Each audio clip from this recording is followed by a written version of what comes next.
Well, hello there all you absolutely magnificent people, and welcome back to another episode of An Ecologist Plays, where we talk about nature while playing games. My name is Will, and this is Towers of Aghasba, where we are back in the temperate region. We're back at our little farming village over here. It's growing a little bit. I'm planting some corn as well, but that's not the important bit. The important bit is right over there, the temperate colossal tree, which we can now actually upgrade to the next tier. Now, we have already done all of these things. The last thing we had to do was to actually get a third ecosystem to tier 3. We have done that. So now, we just need to put a whole bunch of stuff in here. And I completely forgot that I actually need to bring the strange seeds and dung with me. So I'll go and get that in a moment. But we do also need 3 nashu fruit, which I do believe we can get from the tree itself. So I do believe the nashu fruit would be the ones growing on these little side branches. There we go, indeed. I do believe we needed 3 of those, but we have 5 of it, so now we should at least be able to turn that in. All we need then would be the strange seeds and the dung. But before we actually go and grab those things, there is something else we can also do in the general area. If Jingo Bee over here can just work with us. Come, Jingo Bee. We can quickly pop in there by Huldra to find out what we actually need to rehabilitate the sacred forest that was also here on Amani Island. So let's just quickly pop on over to him. He should be just on the other side over here. There he is. Hello, Huldra. And let's see here. Huldra, what do you need? All of these are fulfilled. All 3 ecosystems are now tier 3. And that of course means that the land is ready for the sacred forest to be grown. We'll need some amity. Thankfully, I have got 1,000 amity. Hopefully, that'll be enough. And some fruits. Okay, let's see here. Ooh. Okay, we only need 150 amity. That's perfect. We've got 1,000. We need 1 shui fruit, 1 shallow fruit, and 1 nashu fruit. Each of these fruits you actually get at the top of your colossal trees. So, great. And speaking of that one there, the shallow fruit, I had looked and looked and looked, and then I eventually figured out that, you know what, the shallow fruit which we need to upgrade our tropical tree, we can actually get from the tropical tree itself. So, yeah, we're going to go do that in a moment as well. There we go. Stand back, human. Allow me to do my stuff. Alrighty. There we go. Thank you, Huldra. And everything is growing again, and there we go. Suddenly a bit of greenery. And, very importantly, another grand seed we can plant. Oh man, I do love seeing nature return like this. Oh, look at him, he's smiling. Oh, he's happy. And now he ventures to rest a moment and indulge in the fruits that we've given him. Oh, thank you, smelling one. Thank you for giving me hope. Oh, that's so sweet. And we have regrown Aghasba. Ah, marvelous. Okay, so all these sacred groves, it seems, at least for now, have been restored. Let's grab this colossal seed there. And we will definitely check in here eventually as well to see what else is there. But something's attacking that. Oh, that's a new creature. A mistral fin. Oh, another herd of them. So there's a whole herd of them flying through here. Oh, really gliding. The large wing-like fins you can see there that kind of catches, I guess, air currents kind of going up here from the boulders. As the rocks and the soil here heat up, hot air rises, and these mistral fins over here are using that to their advantage. But look at that, those mouths, oh come on, show me your mouths. Those mouths are open, and they've got little tentacle-like mouth parts projecting out there. They are filter feeders. They look like they are feeding from insects that are actually flying around. Oh, this one is stuck. Look at that, though. Look at all those teeth. You know what that reminds me of? The inside of the mouth of a leatherback turtle. Because they've got teeth that look very, very similar to that. And they use that to actually prevent things like jellyfish from escaping from their mouth when they catch it. Unfortunately, it means that when they mistake a plastic bag for jellyfish, they also can't get rid of it. They swallow it, and that's obviously bad for them. So plastic bags, really, really bad for turtles, amongst other, many, many other things. Now, these mistral fins over here do look much more fish-like than turtle-like. Sure, they've got a shell and stuff, but look at the fin here. The fin you see here is very similar to the fin of fish, rather than, obviously, reptiles. We don't have reptiles and mammals, and none of us have got things like this. This is fish-like in appearance. Minstrelfin, there we go. I was hoping you would escape. If you weren't going to escape and join your herd there, I was going to have to put you out of your misery, but thankfully, that Minstrelfin over there actually did manage to find its herd, or its flock, or its school. I guess school would be more appropriate because, well, it is a fish-like Minstrelfin after all. Anyway, so that's great. We have restored this ecosystem right over here, which means we can grab the things we need in order to upgrade all the other ecosystems. We need... Oh, we are under attack by, of course, one of those naughty guys over there. Alright, so let's just get, I guess, into town, where it will hopefully be a bit safer. Let's just see what we need. We need strange seeds, I believe. Yeah, we need strange seeds, and we need dung. Okay. And for the other ecosystems, here for the tropical ecosystem, we need just the shallow fruit, which we do have. And for the arid ecosystem, we need to still find the bararu and then feed them. And then we need to plant seeds from other ecosystems. And on me, I do have some temperate seeds and some tropical seeds, so we can plant those in that ecosystem. So let's quickly head on over to Midhaven here. Because, well, we do have to do a few things here as well in any case. So first of all, let's go grab some strange seeds and dung. Alright, and there we go. That is everything there. And then let's just quickly head on over to the museum, because I do believe we can complete the Jubanga historical display, which we need in order to actually start trying to get the Jubanga back. Ah, we actually completed the withered as well, the withered artifact over here. So it seems that the withered erupted from the Papragu region, from a crater in there, and within hours it reached the furthest corners of Aghasba. That was very, very quick, in other words. Absorbed the life from anything they touched, and the Shimu abandoned their homes and ran. Okay, that obviously, if something like that happens, you have to run away. Very reminiscent of what happened at Pompeii with Mount Vesuvius erupting, and people kind of trying to get away, but obviously not necessarily getting away. And although some got away, the vast majority of the Shimu were turned to stone. And others became possessed and became the withered creatures themselves. Okay, makes sense. And here we go, the majesty of the Jubanga. Okay, we found 3. We need a 4th one. And I'm wondering whether we don't perhaps need to go and kill some soldiers with Aghasba survivor. Maybe that leads to that. I'm not sure. What we can also do is we can quickly go talk to Kulkan, because, shame, poor Ajit has been lying in the town square for a few episodes now. So I think it's just time for us to quickly go chat to Kulkan to see what we can do to try and get Ajit back on his feet. Hello, Kulkan. What do you say? What can we get Ajit to lift his spirits? Berries. Let us get Ajit some fresh berries, young boulder. Okay, Ajit, we got you some berries. Do you want some berries? Why did you give me berries, former little apprentice? This is Kulkan's idea. I'm going to throw him under the bus. I despise berries. They trouble my insides greatly. I produce great wind when I have berries. I'm plagued by enough woes right now as it is. The berries did not restore Ajit's hope. How puzzling, young boulder. Everyone likes berries. Kulkan, Ajit does not like berries. Tell me, if Ajit did not accept the berries, may I have them? Yes. And now Kulkan is out of ideas. So we've got to go ask Koru. Alright, so giving Ajit berries did not work. Let's see. Koru, where are you? Maybe you can give us some advice.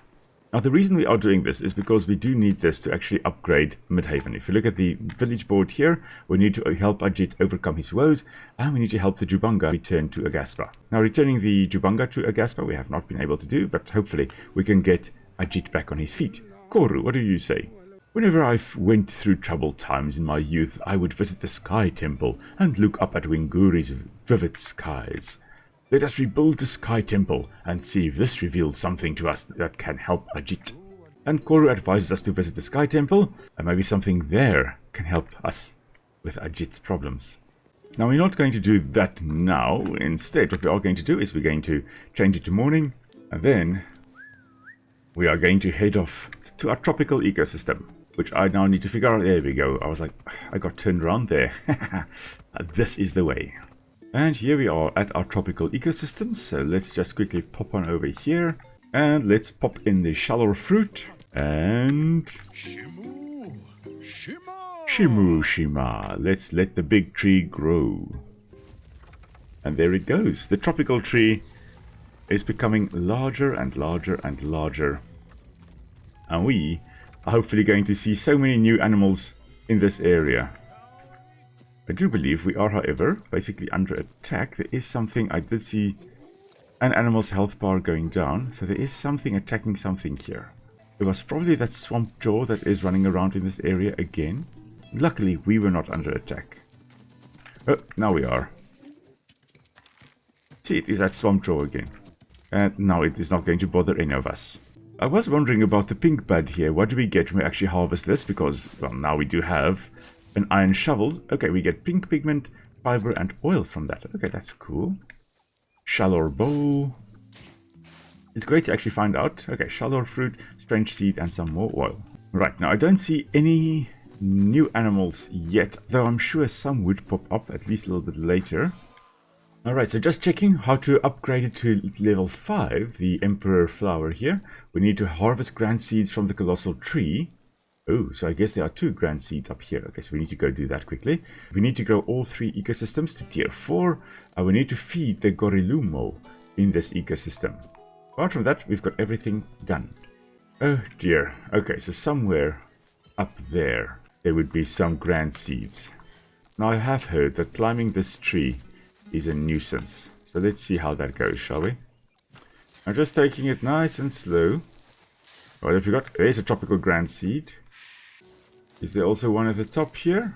Doesn't look like it, at least not yet. That means there's probably one lower down. Yeah, there's not one at the top here either. So let's have a look. There it is, there it is. You know what, that wasn't too bad. Although this is only tier 4. This is not a tier 5 grand tree. But that does explain why it was still relatively easy to climb this. Now, we need to actually, I think, plant at least one of these tropical grand seeds here. I think let's plant one. Let's plant one around here, somewhere on the edge here. Okay, so there's our tropical grand seed growing, and this is another bleeding heart. Alright, so that's what we get here. Alright, now I do believe we have everything to upgrade this temperate colossal tree as well, so let's do that. And another Shimushima. And there goes the colossal tree, the temperate colossal tree also up to tier 4. And that is just marvelous. Now let's see, to upgrade it to tier 5, harvest 2 grand seeds from this colossal tree. Okay, we need to grow the arid ecosystem also to tier 4. And we need to feed the Golu in this ecosystem. Okay, we need to find the Golu, wherever the Golu are. So every time you upgrade a colossal tree, you do need to feed the new animals that basically pop up there. Now the temperate seeds, the temperate grand seeds should be somewhere at the top here. We usually was. There we go, temperate grand seed. Oh, it's right at the top here. I think I got both of them. Yes. Okay, so let's go plant one. I want to plant the arid grand seed over here. Let's see what we get. Do we get that mohawk clam if we plant it here, or do we get something else if we plant it here? Let's see. I've been wondering about this. We have gotten a pineapple sprout. Oh, that's nice. What do we get if we plant a tropical grand seed over here? Because we normally get bleeding hearts with those. And we've got apparently a green Q. Interesting. Okay, so we've got a green Q over here. Possibly still a placeholder name. Let's see, this pineapple sprout. This does look very, very interesting. Of course, you can see why it's called a pineapple sprout. I mean, it does kind of resemble a pineapple. Pineapples, though, are from more tropical areas, so it's not a true pineapple in this. It does have a very hardened bark there, probably to protect it, because, I mean, it's from an arid seed after all, so it does mean that it grows normally in arid regions, which means it needs to store water and then protect that water against animals trying to get to it. Because if you are a succulent plant, you may actually be very prone to animals eating you to get to the moisture inside. So a lot of very succulent plants, or plants that store water, will have bitter compounds in there. They'll make you vomit your lungs out if you try to actually eat the plant to try and get the moisture. Or in this case, we'll have a very hardened stem. And you can see the leaves over there actually just popping out from little holes in that thickened bark. If you were a small enough animal, you could probably start eating away at that weaker point over there and try to get to the moisture inside, although it would still take a lot of energy to try and do that. And one last ecosystem visit would be to the arid region up there. Oh, there's something new, a bigger beastie running around there. And this ecosystem, we need to be the Bararu. Is that a Bararu? I don't know, but we need to get closer. Oh, here's one over here. What are you? You look very much like a Triceratops. You are... Ah, you're the Bararu. Okay, so that's the Bararu. That is something else over there. Sneak closer over here. A chundel. A cargo fruit, cactus and corn is what you eat. And Bararu, you eat truffle, pumpkin and corn. Well, I have been growing corn at our one house. But, oh, look at that. It is even attacking that unidentified creature that is dead now. Listen here. So this is mostly a herbivore. Are you? I can't see what you are. Are you the chundel? The chundel eats akogo fruit. So let's try and get it to actually eat akogo fruit. Leave me the hell alone. There we go. Okay.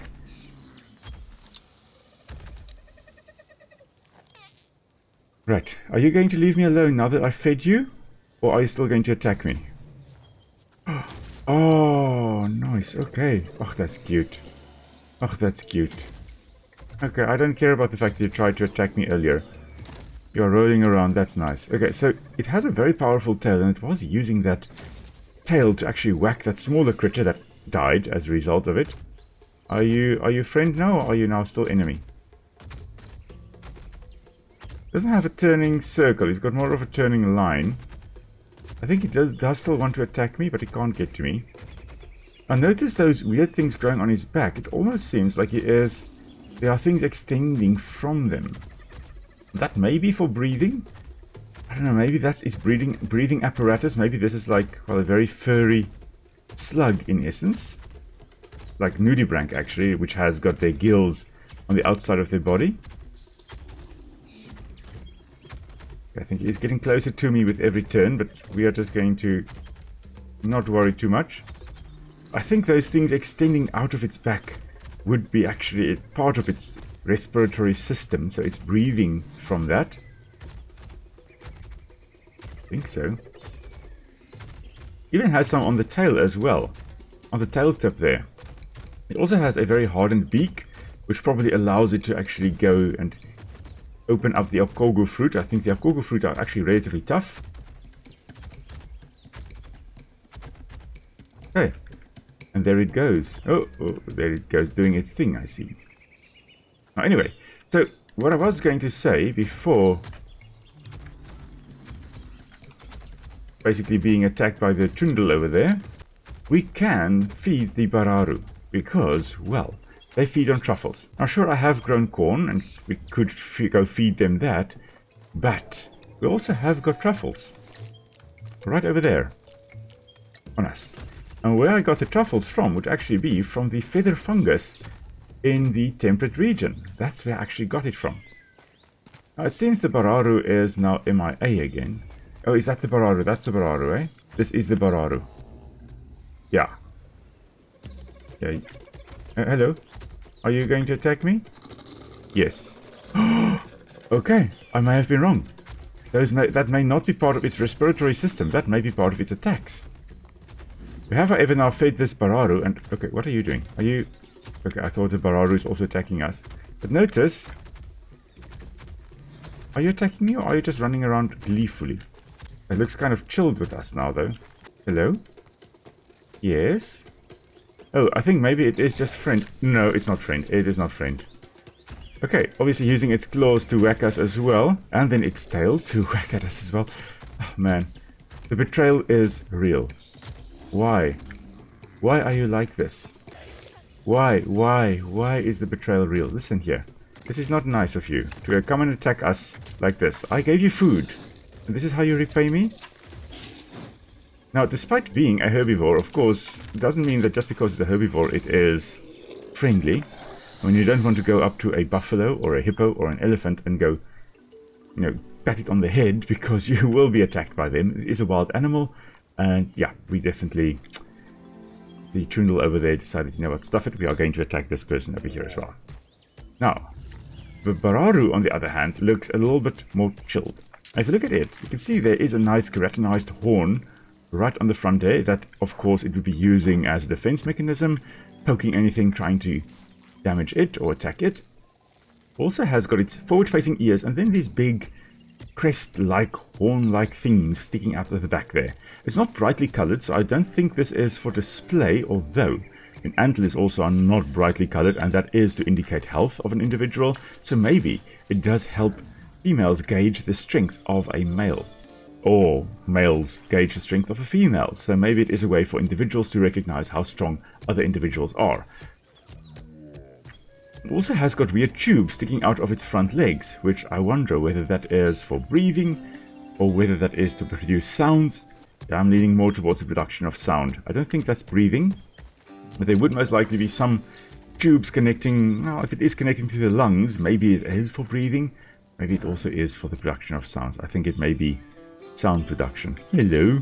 Hello, Bararu. Alright, let's see. What else do we need to do here?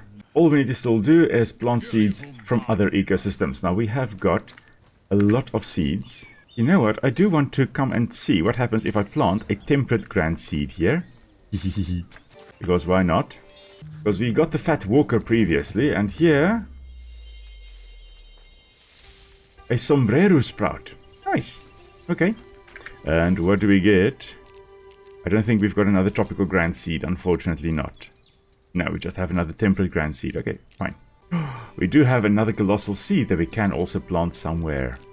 Oh, that is great. Okay, I want to check, does the sombrero sprout count towards the number of seeds we need to plant?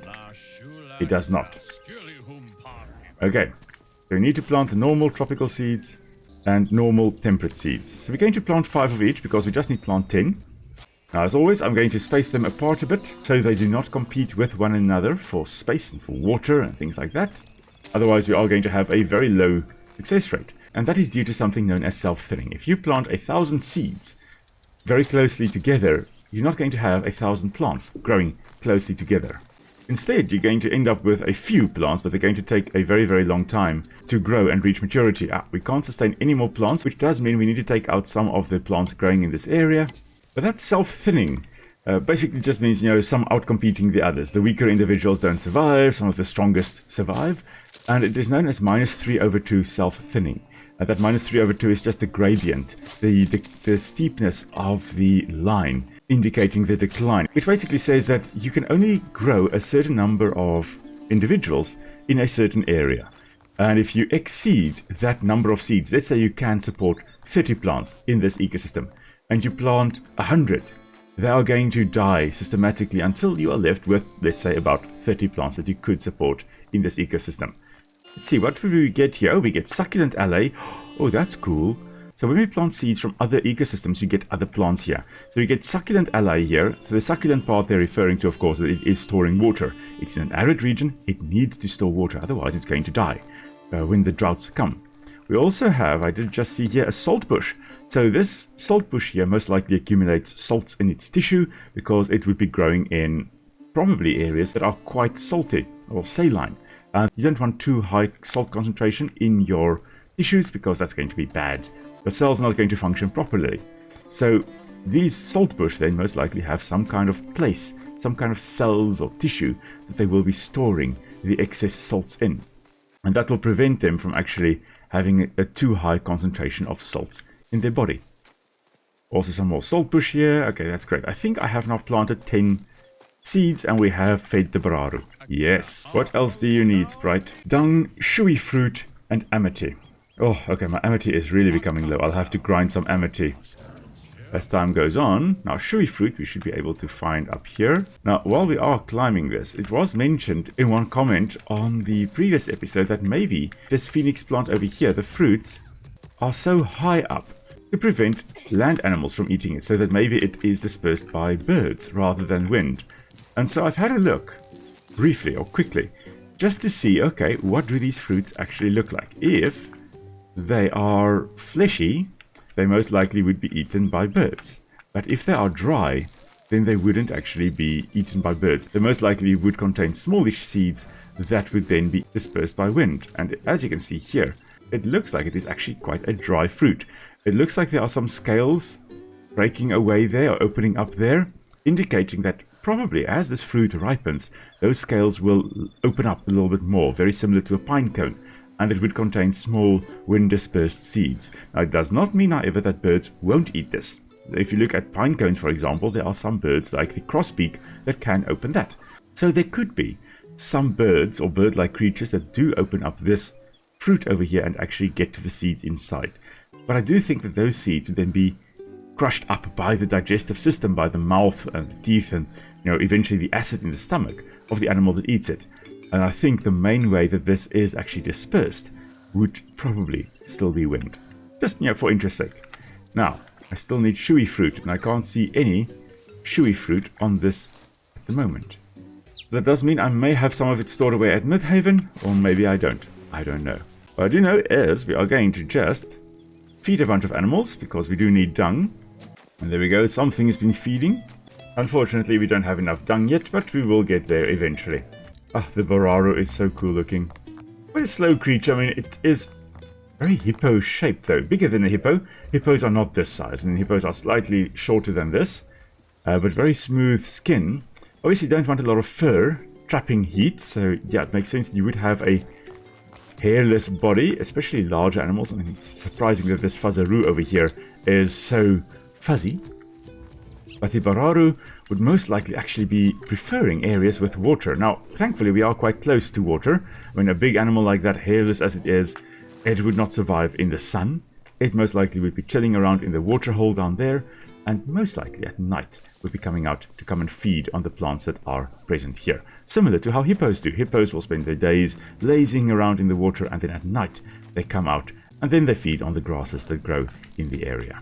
Now, this is, I believe, where we are going to end today's episode there, everybody. I will be back on Friday with another Monster Hunter World episode as well, and apparently we are going to be fighting a very, very interesting / divisive monster in that episode.